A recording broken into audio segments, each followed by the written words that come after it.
Another day is here, and you're ready for it. What to wear? Check. Breakfast, lunch, and dinner? Check. Planning for what's next and how to save for it? That's where Bank of America can help. For your financial to-dos, Bank of America has experts ready to help get you closer to your goals. Get started at one of our local financial centers or 24/7 in our mobile banking app. Find a location near you at bankofamerica.com/talktous. What would you like the power to do? Mobile banking requires downloading the app and is only available for select devices. Message and data rates may apply. Bank of America N.A., member FDIC. My dad works in B2B marketing. He came by my school for career day and said he was a big ROAS man. Then he told everyone how much he loved calculating his return on ad spend. My friends still laugh at me to this day. Not everyone gets B2B, but with LinkedIn, you'll be able to reach people who do. Get a $100 credit on your next ad campaign. Go to linkedin.com/results to claim your credit. That's linkedin.com/results. Terms and conditions apply. LinkedIn, the place to be, to be. This episode is brought to you by Experian. Are you paying for subscriptions you don't use, but can't find the time or energy to cancel them? Experian could cancel unwanted subscriptions for you, saving you an average of $270 per year, and plenty of time. Download the Experian app. Results will vary. Not all subscriptions are eligible. Savings are not guaranteed. Paid membership with connected payment account required. Thanks for choosing this free Anfield Index podcast. If you'd prefer to listen to this or any of our other shows without adverts, then now's the time to check out Anfield Index Pro. With AI Pro, you can supercharge your entire listening experience. You'll not only get all of our podcasts without the ads, but you'll have them far faster with our Quick Publish feature available exclusively for subscribers. AI Pro also puts you in the heart of our sound studio, with an option to listen to many of our shows live and interact with the podcasters in real time as the shows are recording. Upgrading couldn't be easier. AI Pro is available on all popular podcast platforms. Just head on over to AnfieldIndexPro.com and get started today. Good morning, good afternoon, good evening, wherever you are, whatever you're doing. And welcome to the Daily Red on Sunday, the 11th of August. I'm trying to time this right, people, because Liverpool play not once but twice today, don't they? So this is being recorded literally just after the Sevilla game. Naturally, we'll all have Las Palmas on later, the behind closed doors one that kicks off at 5 in the UK. Be whatever time you're watching it, wherever you are in the world. And I'll tell you what, the weather is glorious, the sun is out, and it was a perfect time to watch the Reds dismantle Sevilla. But we'll actually come to that very shortly, because I think it's just worth talking about all the other stories that came sort of from late yesterday into this morning, etc., just to bring us up to speed on where we are from a transfer perspective. Now, late yesterday, it was an exclusive by Dave O.C. Cobb. It's not been, this is no dig at them to say this, please, at all, because they've had certain things. Some of you've got to say that fairly. It's not been verified anywhere else at all. But Bobby Clark is apparently, I'm reading this, close to a potential move to Red Bull Salzburg. There was a suggestion earlier in the summer that, early in the summer, a few weeks ago, really, wasn't it? A week ago or so, realistically, that they'd had a bid turned down, and then James Pearce and a few others had the article out. The patch briefing was that Liverpool would want around £12 million. So if there's any truth in this, we will see what the figure might be. That would be a debate as well. So that's the first one to talk about. The second one that also came late yesterday, Cade Gordon is apparently close to a loan move to Swansea for the season, a championship loan move. And Ben Doak this morning. There's much as there's loan interest. A couple of things. He's back training with the under-21s. And Liverpool would also consider a loan with a permanent option or a permanent transfer if the money was right. So a couple of things to unpick on this, because you can imagine Twitter's gone, Twitter does, a bit crazy with these youngsters leaving. What does it mean? Is it a big sea change under the current management, the way things are working? So there's a couple of things, because it also goes hand in hand with the Fabio Carvalho news, doesn't it? And the £27.5 million total package, signing on field, all those sorts of things. So, let's just take a few of those. Bobby Clark and Ben Doak. I find this quite interesting that Bobby Clark, talent, really good, did so well last season, especially in that cup final when he came on. So you've got to give him sort of respect for that. You do wonder, though, with Bobby Clark, this doesn't make him a bad player again by any means, but where is the pathway for Bobby Clark? Liverpool are absolutely stacked beyond belief with 8. They are stacked. And that, I think, is where you'd see Bobby Clark potentially playing in that almost double pivot area for Arne Slot. I know he would like it to be called a 4-2-3-1, but we'll come to that later as well. So you'd see him there.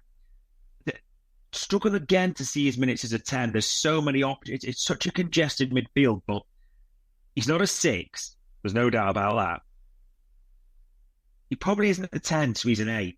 It is the hardest position potentially to break into Liverpool's team right now. As I said, it's absolutely stacked, that area. It's thoroughly believable that Liverpool have looked at it and gone, this kid has got talent and we've seen it and potential, no doubt about it. But is he good enough to break through that real ceiling and push in to the squad? Longer term even, I think they've got maybe that question mark around the potential minutes. So that's the first thing to say. Ben Doak as well. We've talked about Ben Doak at length. It's interesting, people again questioning this. But Ben Doak is fascinating in the sense of beats a man with ease. The end product is non-existent. It's really bad actually now. It makes some bad decisions. Now, you do wonder how they view that at the club. Do they think we can work on that development, that and loan? Or do they also think where almost the gap, where he is now as to where we want to take him is so large? How convinced are they that he can get there, even with loans and all that type of thing? So it might be they think, okay, it's possible, potential, etc. No doubts about it, beats a man easily, but maybe the gap is quite a large one. So I'm not necessarily wanting to see these players so sold. That's not what I'd say, but I can understand it.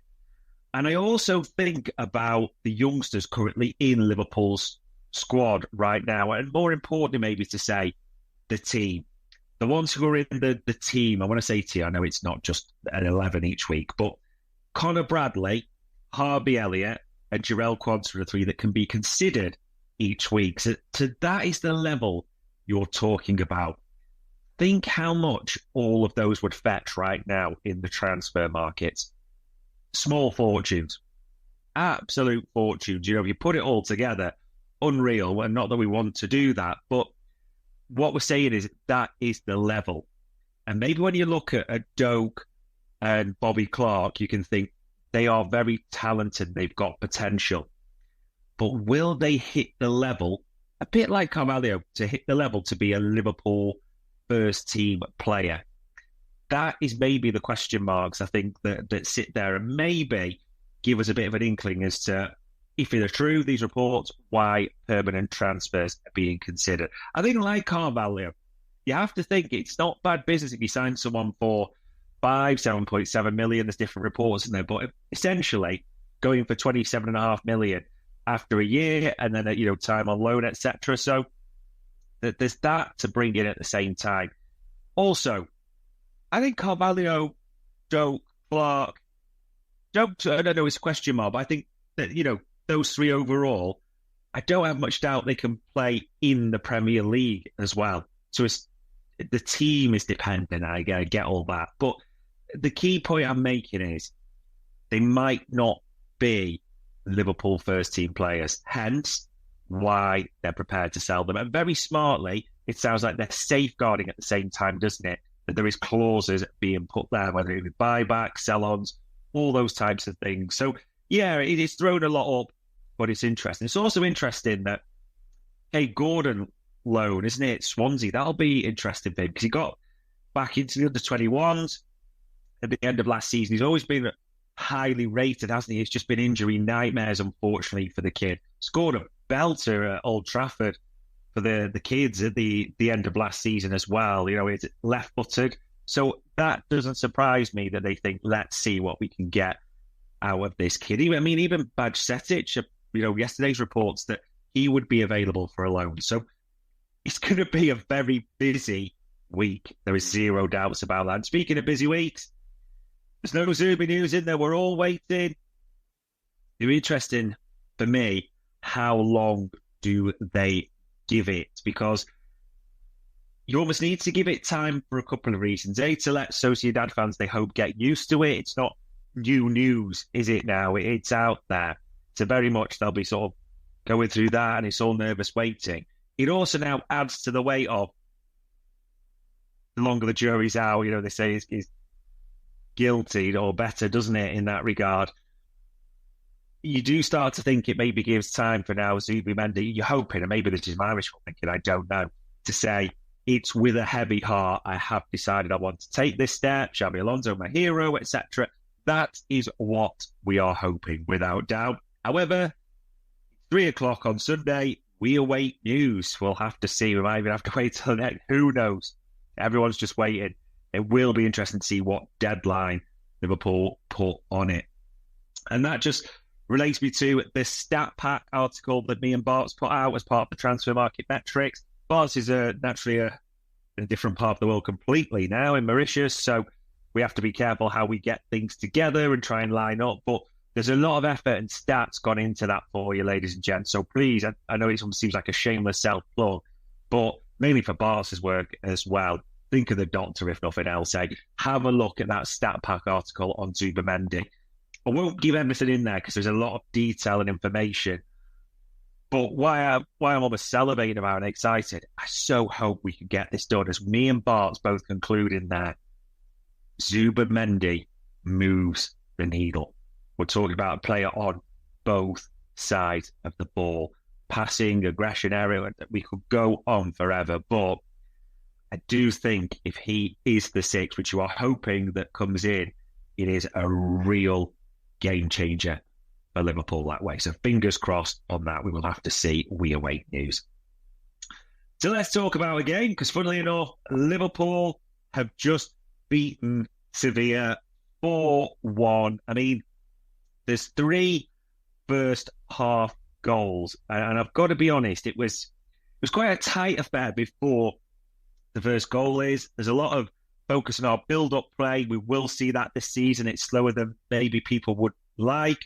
You also see whether Slot agrees with it or not. Personally, there's a 4-box-4 for me at times, but also quite often you see a 4-2-3-1 without the ball as well. So it's different than 4-box-4 with in the build-up, without.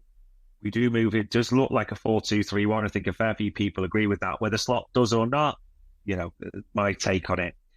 This episode is brought to you by our good friends at NFL Sunday Ticket on YouTube TV. I'm sure by now you've all gotten back into your Sunday routines, but they could be even better. With NFL Sunday Ticket and YouTube TV, you get the most live NFL games all in one place, every game, every Sunday.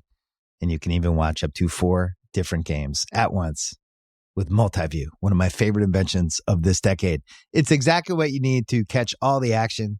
Make your Sundays more magical. And also, YouTube TV is great. I got it this year. It's awesome. Sign up now at youtube.com/BS. Device and content restrictions apply. Local and national games on YouTube TV. NFL Sunday Ticket for out-of-market games excludes digital-only games. When it comes to towing, seeing is believing. That's why Chevy Truck's advanced camera technology offers up to 8 available cameras for 14 unique views, so you can focus on the view that really matters. Chevrolet, together let's drive. Learn more about Chevy Trucks at Chevy.com. Safety or driver assistance features are no substitute for the driver's responsibility to operate the vehicle in a safe manner. Read the Vehicle Owner's Manual for important feature limitations and information. This podcast is sponsored by IQ Bar. I've got good news and bad news. Here's the bad news. Most protein bars are packed with sugar and unpronounceable ingredients. The good news? There's a better option. I'm Will, and I created IQ Bar plant protein bars to empower doers like you with clean, delicious, low-sugar brain and body fuel. IQ Bars are packed with 12 grams of protein, brain nutrients like magnesium and lion's mane, and 0 weird stuff. And right now, you can get 20% off all IQ Bar products, plus free shipping. Try our delicious IQ Bar sampler pack with 7 plant protein bars, 4 hydration mixes, and 4 enhanced coffee sticks. Clean ingredients, amazing taste, and you'll love how you feel. Refuel smarter, hydrate harder, caffeinate larger with IQ Bar. Go to eatiqbar.com and enter code BAR20 to get 20% off all IQ Bar products plus free shipping. Again, go to eatiqbar.com and enter code BAR20. The one thing that stood out, we talk about build-up, that's a real thing to state. It is more methodical. Everyone has to be comfortable knocking the ball around. In fact, there might be a few moments where there's a bit of heart in the mouth times. And thank God Jarell Quansah picked a pre-season friendly to kind of get caught on the ball, let's say a heavy touch, loses it, and Idumbo balloons it over. It should have really been 1-0 to them, in all honesty. So that was it. But that really is the only negative. We were worried about Trent when he got a knock, but he came out for the second half. Jota got one down his Achilles, but pretty much everything, we were not worried very shortly after. Relief, panic over. Everything else, ladies and gents, was positive. And by the way, Pornhub have actually asked Liverpool to take the goals down because they are losing traffic on what people are downloading and viewing. The likes of MILF and college ed dorm parties are being replaced with Jota volley, Diaz double, Trey unbelievable. So let's get into it. I mean, that first goal, and you saw that Slot on the bench went to Aaron Briggs. He's obviously, whilst there's no set-piece specialist in charge of that area, because it was a second phase for set-piece, but Trent curls one, picks out Jota, and it's almost like a FIFA goal, I would say. A beautifully curled ball from Trent, and Jota takes it on the volley. It's that left foot cut across it where it just bends round into that top corner. It's absolutely brilliant. Absolutely brilliant. There's no two ways about it. Then you get the second goal, Liverpool sort of breaking. Now, McAllister feeds it across to the left to Diaz, who cuts inside and leathers one into the top right corner. And that was good to see because there's always been question marks around Luis Diaz this summer, hasn't there? Like, is he going to stay? We've talked on the transfer show about how he's asked about leaving, but nothing seems to be materialising, and he looked good in this one. Cut inside, brilliant finish. That's what we'd like to see more of. Then also his second goal. Now, it's his second goal. It's Liverpool's third. He is reminiscent of the first against Arsenal. That's what I would say. So if you think about pre-season against Arsenal where Salah scores, it's played by the keeper, sort of chested back, or I think nodded back maybe by Jota to Harvey, and he plays that lovely weighted ball as Salah makes that third man run through and tucks it in the corner. This one, a lot of similar analysis involved. Salah is almost the striker now, knocks it down. Jota plays that beautiful ball into the space behind to Szoboszlai, who's making the third man run, who eventually powers in and then just rolls it across for Luis Diaz to stick it into an empty net. I think that is going to be one of the most pleasing things today. The patterns of play we are taking away. It's that goal on repeat. It's the chances we are creating on repeat. I mean, Salah had a number of chances. He had a sort of one-on-one where the keeper came out and he could have squared it across to Jota to roll it into an empty nest. He didn't really do either. He bent one wide as well. He forced the save late. Probably the Egyptian king will be a bit disappointed he didn't get on the score sheet overall. That would be the only negative he will have, but there's so many other positives. But it's the patterns of play. It's Trent replacing Bradley and still see him in almost under and overlap at times, whipping balls in that way, as well as passing like Trent does. It was that control on the ball. Ryan Gravenberch as well is an interesting one because he was in the double pivot, wasn't he, with McAllister. Did okay. I mean, I want to be honest, I don't think Sevilla were particularly good. They were pretty bad first half. They looked better actually with the subs, didn't they, in the second half, which we'll come to. But yeah, I think it just looked nice and tidy. I think that the one thing you still see at times, that almost smell of the danger, the decisions. Ryan Gravenberch isn't a natural six, but he looked tidy.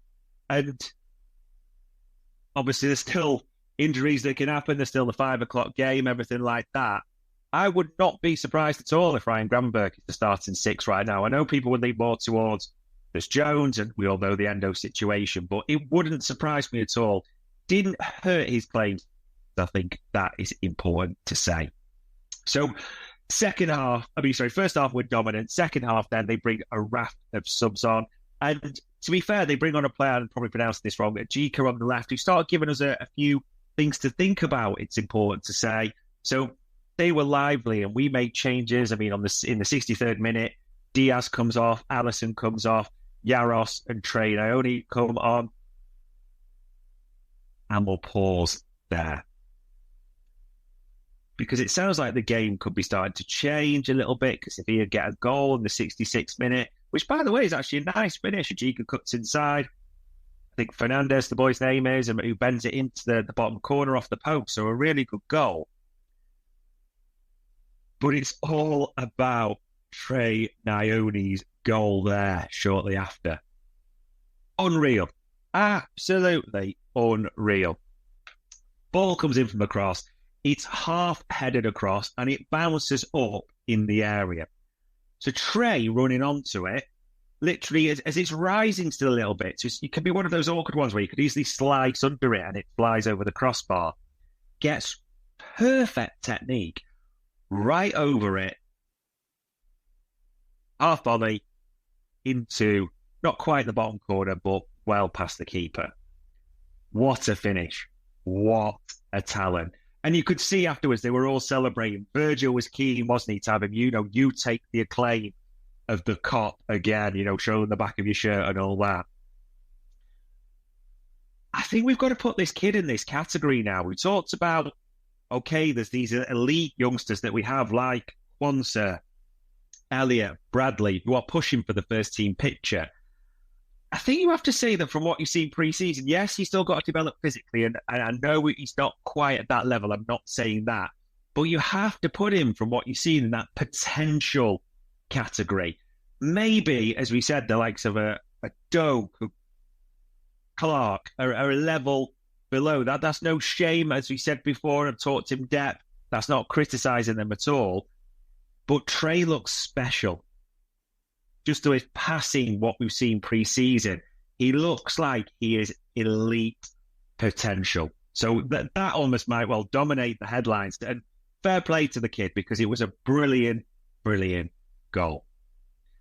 Then, obviously, subs start to ramp up, let's be honest. We say 73rd minute, big hitters off like Maka, Trent, VVD, Badge, interestingly, Gomez, and young Lucas Stevenson, a real shout for him, because he's done well, and they've got high hopes for him when we're asking at the, people involved in and around the academy for that, the club as well. They do have high hopes for him, so that is important to say.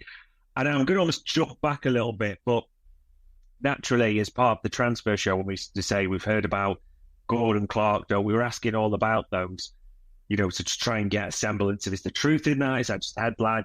And to be honest, everything we were told kind of stands up, as in, they'd expect probably Kate Gordon in a good way to go out on loan and get those minutes at Swansea.